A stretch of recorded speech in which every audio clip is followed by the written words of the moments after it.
যেখানেই থাকো তুমি আমার কাছে চলে আসো প্লিজ। আমি তোমাকে ছাড়া আমি ভালো নাই, আর আমি তোমাকে ছাড়া থাকতে পারবো না। আমি তোমাকে অনেক ভালোবাসি। তামিম প্লিজ তুমি চলে আসো।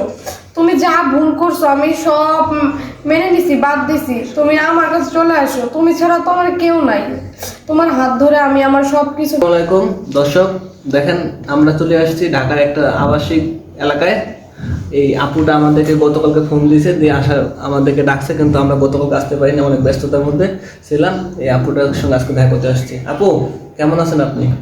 ভালো নাই ভাই, এই অবস্থায় কেমনে ভালো থাকি? আপনাকে তো অনেক কিছু বলছি। এখন আমাকে তো বলছেন ঠিক আছে, এখন আমাদের দর্শকরা কিছু বলেন আপনারা, আপনি নিজে। এখন আমি বলবো যে আপনাকে তো বলছি যে আমি একটা রিলেশন করছিলাম।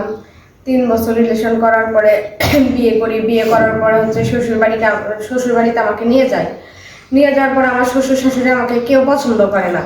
এক মিনিট দাঁড়ান, কথাটা হলো একটু বলতে, কিন্তু আমার দর্শকরা তো সেটা বুঝবে না। মানে আপনাদের বিয়ে হয়, আপনার ফ্যামিলি থেকে বিয়ে দেয় নাই, রিলেশন করে আলাদাভাবে বিয়ে করছেন, করার পর আপনার শ্বশুরবাড়িতে গেছেন, আপনার শ্বশুরবাড়ির ফ্যামিলি কি মেনে নেয় নাই? না না, শ্বশুর বাড়িতে নিয়ে যাওয়ার পরে শ্বশুরবাড়ির ফ্যামিলি আমাকে মেনে নেয় নাই। আমি জানি না কিসের জন্য মেনে নেয় নাই, হয়তো যে কোনো একটা কারণ আছে। আমার শ্বশুর শাশুড়ি কেউ আমাকে পছন্দ করে নাই।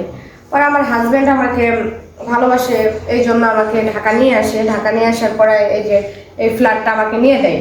জি। নিয়ে দেওয়ার পরে এই যে 3 মাস ধরে এখানে ছিলাম। থাকার পরে আমার হাজবেন্ড হইতেছে অন্য মেয়ের সাথে এখন সম্পর্কে লিপ্ত হয়ে গেছে। এখন আর আমাকে ভালো লাগে না। তার মানে 3 মাস ধরে আপনাদের 3 মাস কি ভালো ছিলেন? 3 মাস ভালো ছিলাম, আমাকে অনেক ভালোবাসতো, টেক কেয়ার করতো। এখন ইদানিং হচ্ছে অন্য মেয়ের সাথে তার সম্পর্ক আমার কাছে ধরা পড়ছে। ধরার পর 4 দিন আগে আমার সাথে ঝগড়াও হয়েছে। আপনি অসুস্থ? হ্যাঁ, আমি অনেক অসুস্থ, আমার ঠান্ডা লাগছে আর আমার জ্বর। বুঝেনি তো যে সিচুয়েশনে আছি, অসুস্থ হওয়ার এই কথা। মানে এই যে আপনার হাজবেন্ড যে অন্য মেয়ের চক্কর পড়ছে, এটা কি আপনার শ্বশুরবাড়ির লোকজনে এই কাজটা করেছে না আপনার হাজবেন্ড নিজের থেকে করছে? আমার মনে হয় যে ওরা সবাই বুদ্ধি করে করছে, কারণ বুঝেন নাই, মা বাপ ছাড়া কতদিন থাকে সন্তান? বউ ছাড়া থাকতে পারে? বাবার কাছে যেতে হবে। আমার মনে হয় আমার শ্বশুর শাশুড়ি সবাই মিলে আমার হাজবেন্ডকে আমার থেকে মানে দূরে নিয়ে গেছে আর কি। এখন কি আপনার হাজবেন্ডের ফোন কি বন্ধ? এখন আমি এই যে অনেকবারই ফোন দিচ্ছি, ফোন রিসিভ করে না, আমার সাথে কথা বলে না, আসে না 4 দিন ধরে। আপনাদেরকে তো বললাম। আপনার শ্বশুরবাড়িতে গেছিলেন না? হ্যাঁ গিয়েছিলাম, কালকে গিয়েছিলাম। যাওয়ার পরে আমার শ্বশুর বাড়ি বলছে তোমাকে তো আমরা কখনোই মেনে নিব না। জি। কারণ আমি বলছি আমার সমস্যা কোথায়, আমি কোন দিক দিয়ে, আমি দেখতে খারাপ না শুনতে খারাপ? হয় না, আমরা প্রেম প্রীতি ভালোবাসা করে বিয়ে করলে এগুলো মেনে নেই না, আমাদের ফ্যামিলিতে এগুলো নাই। এখন দেখেন আমার এই মুহূর্তে কি করা উচিত? আপনারা একটু আমাকে বুদ্ধি দেন।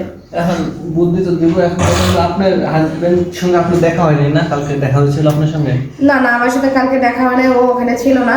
সে আমাকে বলতেছে যে মানে আমার হাজবেন্ডের নাম ধরে আমার শাশুড়ি বলতেছে ও তো 3 মাস ধরে আসেই না, ওই যে তোমাকে নিয়ে আসছিল তখন। মানে মিথ্যে বলতেছে সবাই, বুঝছেন? বুঝতে পারছি। সুপ্রিয় দর্শক, দেখছেন না এই মেয়েটার জীবনটা এখন কি হবে বলেন? এই মেয়েটা পারবে না তার শ্বশুর বাড়িতে যেয়ে উঠতে, পারবে না তার নিজের ফ্যামিলিতে উঠতে। এখন আপনার বাবা মার সঙ্গে যোগাযোগ করছিলেন আপনি? বাবা মার সাথে যোগাযোগ করতে চাইছি, বাবা মা বলে যে তুই পালাই গেছিস, আমাদের মুখে চুনকালি মাখাইছিস, এখন তোর যা খুশি তাই তাই তুই কর, তুই মইরা যা। এখন মনে হয় আমার মরা ছাড়া আর কোনো উপায় নাই, কারণ কিভাবে বেঁচে থাকবো বুঝেন? দর্শক দেখেন এই মেয়েটার এখন কি হবে, আপনারা একটু নিজে চিন্তা ভাবনা করেন। আচ্ছা আপু, আপনার এই যে মনে করেন গত 4 দিন ধরে আপনি তো এইভাবে একা মানে বসে আছেন তাই না? বাসায় খাওয়া দাওয়া বাজার সদাই সবকিছু ঘরে আছে? বাজার টাজার যা ছিল তা শেষ হয়ে গেছে, এখন অল্প কিছু চাল আছে আর ডাল টাল আছে, এগুলোই খাইতেছি। আমি জানি না 2 দিন পরে কি খাবো, আমার না খেয়েও থাকতে পারি এমন কিছু।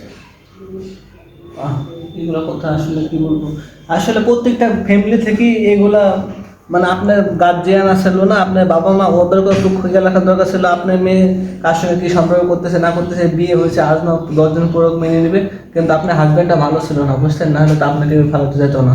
কারণ আপনার হাজব্যান্ডের চিন্তাটা কত দরকার ছিল, আপনি তার হাত ধরে তার সঙ্গে চলে আসতেন। সে আপনি ফেলাতে অন্য মেয়ের চক্করে পড়ে যেত, কিন্তু মনে ঠিক কাজ না।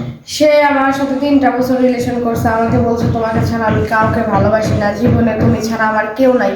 আমার জন্য তার বাপ মা কেউ ছেড়ে রাখছে, কিন্তু দেখেন এমন নিয়তি আমি জীবনে কল্পনাও করি না যে আমার হাজবেন্ড আমাকে ছেড়ে অন্য মেয়ের ইয়েতে প্রেমে পড়ে যাবে। এখন তাহলে এখন আমাদেরকে ডাকছেন, আপনি কি উদ্দেশ্যে সেটা বলেন। আসলে আমি চাই যে আমার হাজবেন্ড যদি আমার কাছে ফিরে আসে, আপনারা যদি হেল্প করতে পারেন। ও তার মানে আপনার হাজবেন্ডে ফেরার চাচ্ছেন আপনি? হ্যাঁ আমি চাচ্ছি যে তার সুপ্রিয় সাথে- দর্শক, ওনার হাজবেন্ডের নাম তো আমরা জানি না, আপনার হাজবেন্ডের একটু নাম বলে দেন।